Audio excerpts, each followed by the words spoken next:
Same thing with the Ukraine war. It's not meant to be won. It's meant to be ongoing. And that's what Joe Biden wanted. He wanted to fund that war to 2029. I mean, they want to keep it going because it's just money funneling. That's what the military industrial complex. Eisenhower wasn't kidding when he said, "Beware the undue influence of the military industrial complex," and that's who's been running our foreign policy. And it's all about an upward transfer of wealth from the Treasury to the international security state, the military industrial complex, and that's why when when Joe Biden was pulling us out of Afghanistan and leaving all the equipment behind. Why do you do that? You leave all the equipment behind because then you got to order new equipment. That's why. And then you get big contracts. And those are the people pulling the strings. And I said, well, people were giving him credit for always ending the Afghanistan war. Look what a good guy. And I said, well, he hasn't said what he's going to do with the money that we've been spending in Afghanistan. I want to hear what he said because my feeling is they have another war in the chamber. And they did, the Ukraine war. So as soon as they stopped Afghanistan, they started the Ukraine war, and there it was. I'm trying to remember who said war is the health of the state, but it is definitely the case. It seems like the question of war and peace is the biggest of the political questions. It's the thing that shapes. It's like history. It's all of history. It's like it is the issue that ultimately frames all the other issues. And it's interesting that doesn't usually tend to be the case with like American politics. It's just because we're separated by oceans. So we're just protected and we don't think about it the same way. Like, why do you think that just rolls along and the public goes along and doesn't really I think because they consolidated the media in 1996 with Bill Clinton, right? When they did the Telecommunications Act, which took us from 50 giant news media companies. They were already giant. Now with their even bigger 6 companies, some say 5. So they control the narrative. Look at COVID. It was all about narrative control. And look at Russiagate. I mean, people still believe in it, right? Even after the Mueller report. Swipe Chuck Todd just tweeted out, people should read this. And just the Mueller report. Yeah, the Mueller report where he said there's no evidence of collusion between Donald Trump's administration, organization, political machine, and Russia. There's no evidence. You mean that one?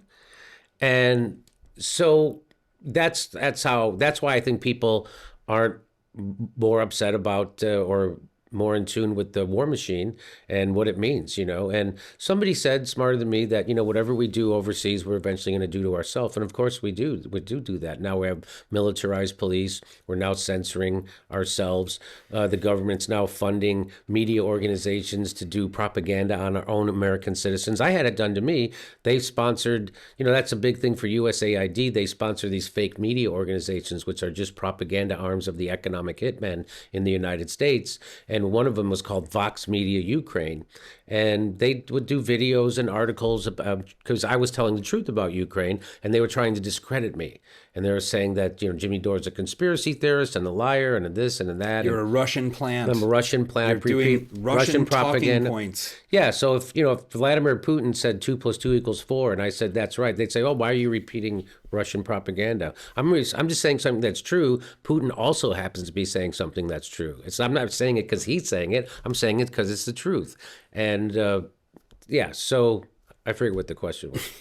Well, I think one of the things that's interesting at this moment now is, like, for me personally, is I'm probably most skeptical of, like, my opinions when it comes to foreign policy, whether it's Ukraine or otherwise, just because I can only know what I'm hearing, and I have only so much time. I feel like most of us feel that way, and so. Well, what are you unclear about? I'll help you. No, okay. With Ukraine, Jeffrey Sachs's fundamental story strikes me as being correct. Yes. That. Of course. That we've got this march that starts with the expansion of NATO. NATO, that's right. That was fundamentally a violation of the agreements that were part of the end of the Soviet Union.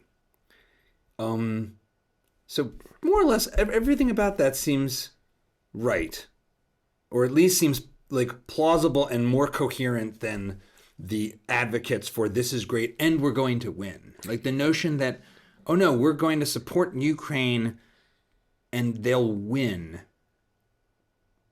how is that possible? It's not possible. So then right away you're in like, well, what are we talking about here? And we're 3 years into it. Again, and that war's not... Yeah, it's a meat grinder. So now Donald Trump is like waving the white flag. It's like, well, why didn't you win, though? You had 3 years to win.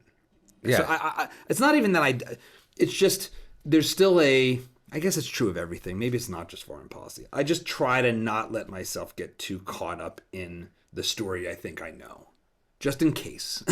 There's something else. There's some other angle. The story I know is not the story being told in the establishment press, the corporate news media, which is what gives me confidence that it's the real one, right?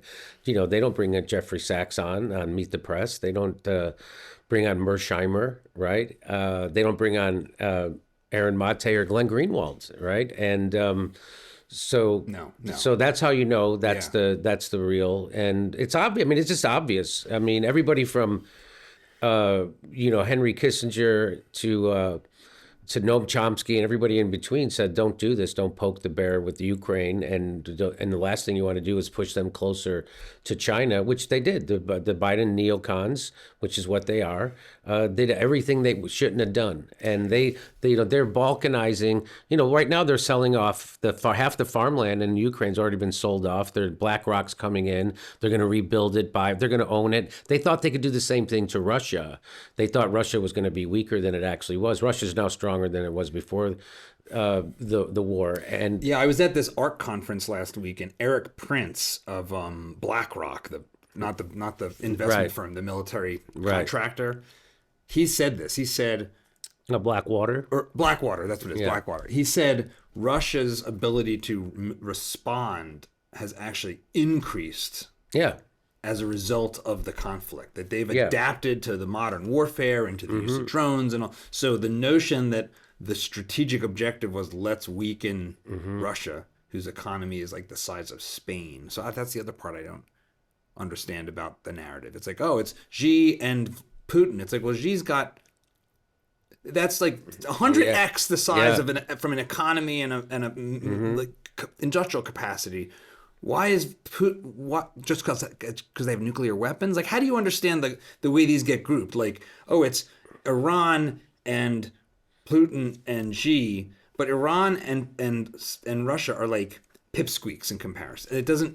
I don't get it. Right, yeah. I don't get that combo exactly. Like the new axis of evil. Yeah, well, that's what they said about the Iraq War. It was like, oh, what we learned was we can invade, we can do that, we can go into a middle, and Russia's not going to do anything about it.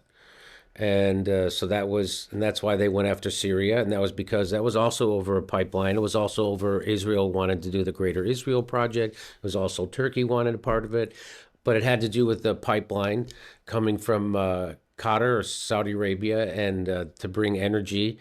And they were like, no, we don't want that kind of competition. And they wanted to go through Syria, and Russia's like, fuck you, I don't want that.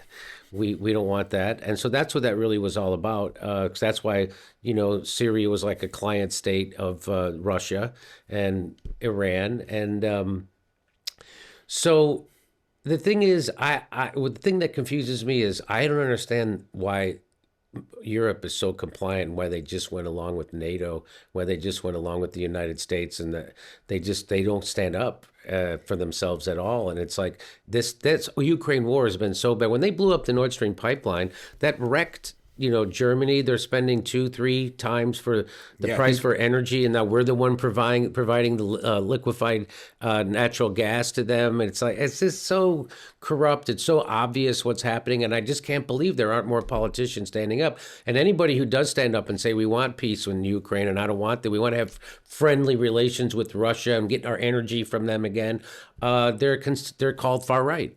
They're called extremists. One of the things that and they're assassinated. It's so dark. Yeah. I mean, one of the things about President Trump that I think he means, and he has said all along, is it's pretty rare in a sense. He talks about the human meat grinder of this thing. Yeah. Like, that is the place where he starts. Yeah. He doesn't talk about the geopolitical positioning and the great powers game of Risk. Right. He's like, this is horrible. There are hundreds of thousands of human beings being just being butchered. They're just cannon fodder And for a economic proxy war. it's like another example of this political inversion that I guess I just wonder if do you think it lasts? Do you think that this is like a real like pivot in our politics beyond I hope. him? I hope it is, I hope I hope Donald Trump turns out to be the non-interventionist that he claims to be. I hope he doesn't start a war with Iran at the behest of Israel. I hope he doesn't do an ethnic cleansing but I hope he does make friendly relations with China and Russia. I hope he does end the Ukraine war, which it looks like that is happening. That is going to happen. And so I'm like Glenn Greenwald. I share an optimism, and we'll have to wait and see. We'll know them by their fruit. But I haven't seen this opportunity for non-interventionism in my lifetime. They were all freaking crazy warmongers. So Donald Trump seems to be right, that he's not that. And I think that's why he was so vehemently opposed by the deep state, right? Because he was, we know they lied about the troop levels in Syria to him. They lied to him when he said, "Hey, I want to pull the troops out." And they're like, "Oh, we got a lot. We don't have any," and they were lying. And so, and Miley also committed treason. So we'll see. We'll again, fingers crossed. There's good parts. He certainly ramped up the drone war when he was president the first time, and like in Yemen and places like that. And if he doesn't handle this Israel thing right, they're going to start a world war. That's my big fear. If you like this clip, you should check out the full video and all the other great content we've got at Dad Saves America. So be sure to hit the like button, subscribe, and ring that bell so you won't miss our new stuff as it drops each week.